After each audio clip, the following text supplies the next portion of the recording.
ভাইয়া পৃথিবীতে সবচেয়ে সহজ ড্রোনটা উড়ানোটা হচ্ছিল ডিজেআই ড্রোন, যেটা হচ্ছিল যত ড্রোনই থাকুক ভাইয়া ডিজেআইটা মিনি 2, ঠিক আছে? একটু জাস্ট খালি নিচে রাখেন, আজকে ড্রোন চালানো দেখা দিব। হ্যাঁ, এটা অন করে দিছি, পাওয়ার বাটনটা নিচে পাবেন, ঠিক আছে? আর হচ্ছে এখান থেকে আমি ফোন কানেকশনটা করব, ঠিক আছে ভাইয়া? এটাতে হ্যাঁ, এটা হচ্ছে আপনি এখান থেকে খুললাম, জাস্ট আমি এখান থেকে যে আমার ফোনটা লাগাবো স্মুথলি হচ্ছে আজকে আমি লাইভ দেখাই দিব ভাইয়া, যে ড্রোন কিভাবে ফ্লাই করতে হয় এ টু জেড আজকে সবকিছু ইনশাআল্লাহ। এই যে ভাই কেবলটা এখানে লাগাবো, লাগানোর পরে হচ্ছে আমি আমার ফোনে হচ্ছে রিমোট হচ্ছে পাওয়ার দিব ভাইয়া, ঠিক আছে? আজকে এখান থেকে একদম স্মুথলি সব দেখতে পারবেন, ঠিক আছে? ড্রোনে পাওয়ার দেওয়া আছে, এই যে একটু পর কানেক্ট হয়ে যাবে। এই যে ভাই কানেক্ট হয়ে গেছে অলমোস্ট, ঠিক আছে?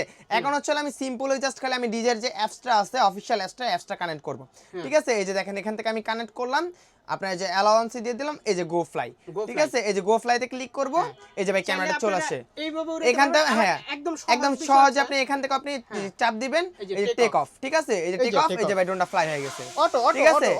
একদম স্মুথলি ফ্লাই হয়ে যাবে, একদম এইরকম একটা ব্যালেন্সিং পেয়ে যাবেন। আর এই ছাড়া আমাদের কাছে ডিজে একদম মানে যত ড্রোন আছে সব ড্রোনের থেকে স্মুথলি ফ্লাই করতে পারবেন হচ্ছে ভাইয়া, এই যে এরকম, ঠিক আছে? একদম এরকম একটা স্টেবিলিটি পাবেন। আর এই ছাড়া আমাদের কাছে ডিজের সব মডেল আলহামদুলিল্লাহ অ্যাভেলেবেল আছে। সেছাড়া হচ্ছে ডিজের প্রত্যেকটা মডেলের প্রাইস জানতে বা স্প্রসিং জানতে আমাদের হচ্ছে স্ক্রিনের নাম্বারে অবশ্যই যোগাযোগ করতে হবে।